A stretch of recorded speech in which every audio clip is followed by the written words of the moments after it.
Hello and welcome to About the House. Is the dream of home ownership slipping from the grasp of many Australians? The House Economics Committee is currently conducting an inquiry into home ownership in Australia. At a recent public hearing, Joe Langley, who is the Technical Director of AECOM, an infrastructure company, gave evidence on how planning and building the right infrastructure can make a huge difference when it comes to how and where we live. I spoke to Mr. Langley and asked him how transport connectivity can affect housing affordability. Well, that can happen in a couple of different ways. Transport, high capacity, high speed transport obviously allows us to get farther out from our major urban centers in the same amount of time that it would take in congestion. So the problem really has two solutions. One, we need to have good transport infrastructure that works efficiently and is modern so that we can stretch our distances between home and workplace. The second thing is that when we build infrastructure around transport interchanges, for example, or in precincts that are served by well-connected transport, there are opportunities there to increase density, and that density can be developed per square meter at a cheaper rate than other options. So density is a key factor, and speed and efficiency of transport is a factor.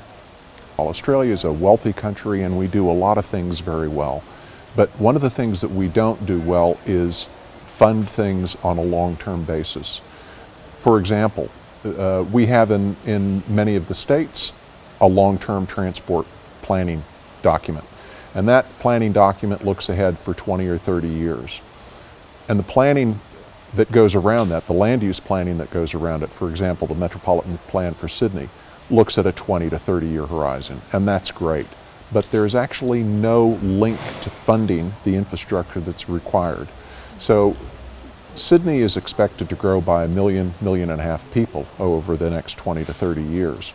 We've looked at how that will be accommodated within the Sydney Basin, but we have not looked at how we are going to fund it. There's nothing in any of those documents that says in 15 years this is how we think we're going to be paying for it.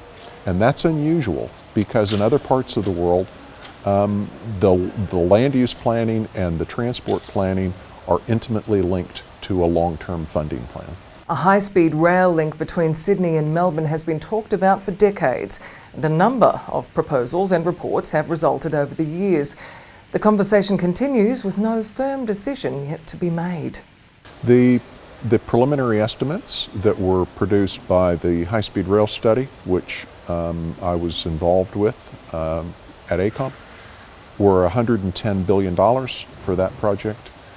We didn't expect that would start until 2030, that the development of the corridor or the corridor protection would start now, and the Federal Department of Infrastructure is actually doing that, talking with the states about that. But it is a very long-term project. Within the period of time that we're talking about, though, Sydney and Melbourne will nearly double in size. If you'd like to follow the inquiry or read the submissions, see the committee website.